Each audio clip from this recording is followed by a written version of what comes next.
अचानक लोकसभा की सीटें बढ़ाने के लिए क्यों तैयार हुई ये सरकार? 2029 के लोकसभा चुनाव से पहले बीजेपी कौन सा बड़ा खेल करने वाली है? लोकसभा की सीटें ऑलमोस्ट दुगनी क्यों की जा रही है? इस वक्त देश में 543 लोकसभा की सीटें हैं, लेकिन जानकार बताते हैं कि ऑलमोस्ट सरकार के बीच में ये सहमति बन गई है। अब वो सहमति विपक्ष सामने लेकर जाना चाहती है, क्योंकि सरकारें चाहती है कि 543 सीटें बढ़ते बढ़ते 816 यानी कि 816 हो जाए। और आसान भाषा में कहूँ मैं आपको कि सरकार ऐसी कोशिश कर रही है और इसके लिए विपक्ष से उसने बातचीत करनी शुरू कर दी है, मीटिंग्स करनी शुरू कर दी है। इसके जरिए सरकारें चाहती है कि 2029 के लोकसभा चुनाव से पहले लोकसभा सीटें में बढ़ोतरी हो जाए। ये किस तरह का प्रयास है और इस प्रयास में विपक्ष का क्या सहयोग है? इंडिया गठबंधन ने इस मीटिंग में बात करने से मना कर दिया है। आपको ये पता है कि 2023 में यही सरकार महिला आरक्षण बिल लेकर आई थी और उस वक्त बहुत हाई तौबा मचाई गई थी। हेडलाइन बन गई कि भाई चुनाव से पहले मोदी जी महिला आरक्षण ले आए, लेकिन सच्चाई है कि वो लागू नहीं हो पाया। क्यों? क्योंकि वो पहले जनगणना होती है, जनगणना के बाद डिलिमिटेशन होता है। मतलब ये पता चलता है कि कहाँ ज्यादा जनसंख्या बढ़ी, कहाँ कम बढ़ी।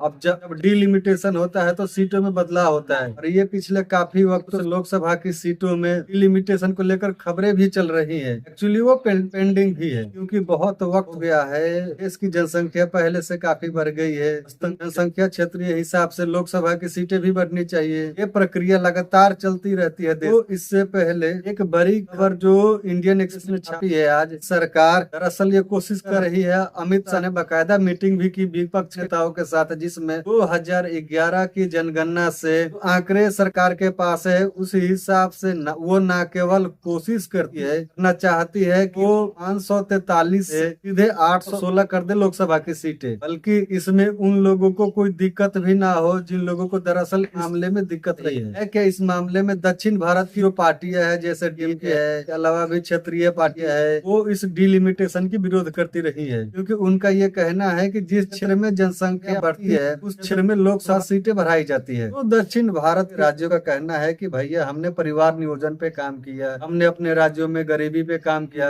खत्म की गरीबी, हमने अपने राज्य में साक्षरता दर बढ़ाई, लोगों को ज्यादा पढ़ाया लिखाया, तो हमें इसकी सजा थोड़ी मिलेगी। किसी भी समाज में जब जनता पढ़ी लिखी हो, किसी भी समाज, वो बाय डिफॉल्ट बच्चे कम पैदा करती है। दोस्तों, बच्चे ज्यादा आदमी जब पैदा करता है जब वो गरीब लगता है कि मैं 10 बच्चा पैदा करूँ, 6 बच्चे पैदा करूँ, तो मेरे पास उतने अर्निंग हैंड्स हो। इसके अलावा हमारे देश में जो बच्चा ज्यादा पैदा करने की जो एक चलन देखेंगे, उसमें होता है कि ये लड़कियां है, 4 लड़के हैं, 3 लड़कियां है, 3 लड़के हैं। जब तक लड़का नहीं हो रहा है तब तक वो लगातार प्रयास करते रहते हैं। जब तक लड़का नहीं होता तब तक वो प्रयास करते रहते हैं। और ये दक्षिण भारत के राज्यों ने साल दर साल दशकों से अपने ऊपर काम किया। केरला उन राज्यों में से है जहाँ सबसे अच्छा साक्षरता दर है। तमिलनाडु यहाँ की जीडीपी है देश की राज्यों से कई ज्यादा अच्छा है। कई राज्य है जो जीएसटी भी ज्यादा कमा के देती है, लेकिन इन राज्यों का कहना है कि हमें इसकी सजा क्यों मिलेगी। हमने साक्षरता दर पे काम किया, हमने परिवार नियोजन पे काम किया, हमारे दो पे हमने काम किया। और जो उत्तर भारत का राज्य जैसे यूपी है, बिहार है, यहाँ की सरकारों ने साक्षरता पे काम नहीं किया। यहाँ के लोगों ने बच्चे पैदा किए, जनसंख्या बढ़ाई, तो इसका उनको फायदा मिलना चाहिए। लेकिन अब सरकार ये आम सहमति बनाने की कोशिश कर रही है, डिलिमिटेशन हम कर दें, 2021 की जनगणना के हिसाब से कर दें, और जो राज्यों में जितनी सीटें है उन राज्यों को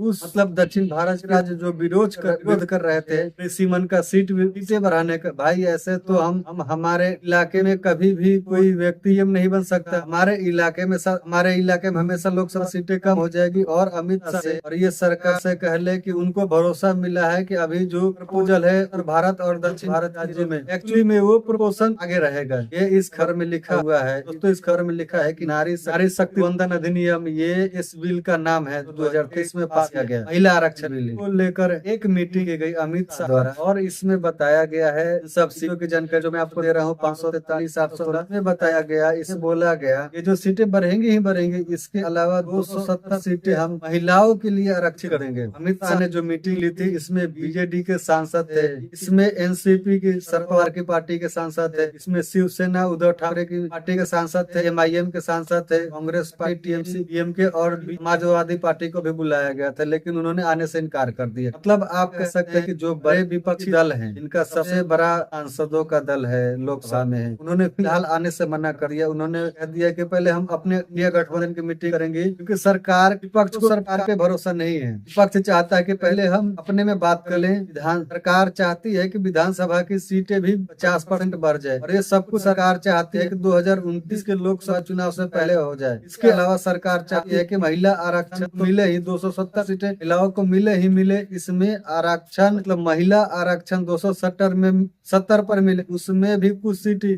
केवल पिछड़ी जातियों के लिए, SC/ST समाज के लिए, महिलाओं के लिए आरक्षण। सरकार ये कह रही है कि 2020 में जब जाति जनगणना होगी तब तक इंतजार करना ठीक नहीं रहेगा। पता नहीं गिनती ठीक हो पाए या ना हो पाए। अभी 2011 की जनगणना के हिसाब से इसको कर देते हैं। अच्छा, यहाँ पर एक और चीज दिलचस्प है। ये दोनों ही बातें 2023 में जब सरकार ने बहस कराई थी महिला आरक्षण बिल पर, अब ये दोनों बातें विपक्ष ने बोली थी। पहला कि आप इसको टालिए मत, ये ऑलरेडी बहुत लंबे टाइम से मामला टला आ रहा है। दोस्तों, ये महिला आरक्षण बिल जो लाने की बात की थी, ये यूपीए सरकार के दौरान की गई थी, मनमोहन सरकार के दौरान, जो हो नहीं पाया। बाद इस सरकार ने या असंख्य भी विपक्ष ने कहा था कि आप जल्दबाजी मत किया। पहला, आप ये ऑलरेडी बहुत टाइम से टला आ रहा है, इसको और मत टालिए। सरकार ने नहीं मानी। दूसरा, विपक्ष ने बोला था कि दिन कोटा दीजिए, मतलब आप महिलाओं को तो आरक्षण दे ही रहे हैं, लेकिन इसमें भी SC/ST समुदाय के महिलाओं को आरक्षण दीजिए। मतलब SC/ST समुदाय की महिलाएं ही वहां से खड़ी हो सके, ताकि उनके बीच की जो लिमिट, उनके बीच की लीडरशिप खड़ी हो सके, नए लोग आ पाए। ये बात भी विपक्ष उस वक्त भी नहीं गई, और अब सरकार इसी बात को लेकर विपक्ष मना रही है। इससे पता चलता है कि कितनी जल्दबाजी में बिल पास होते हैं। अगर उसी वक्त 2023 में ये सब हो जाता, सोचिए अब तक ये इम्प्लीमेंट हो गया होता, और अब सरकार को करना पड़ रहा है। तो बड़ा सवाल ये है कि विपक्ष इसमें क्यों ले रहा है। विपक्ष और सरकार के बीच बहुत भयानक, इसलिए विपक्ष चाहता है कि कोई ऐसी चीज ना हो तो सरकार जल्दीबाजी में विपक्ष के सामने रखे, विपक्ष तय न कर पाए ठीक से, और उसके बाद सरकार इसको पास कर ले। विपक्ष हमेशा से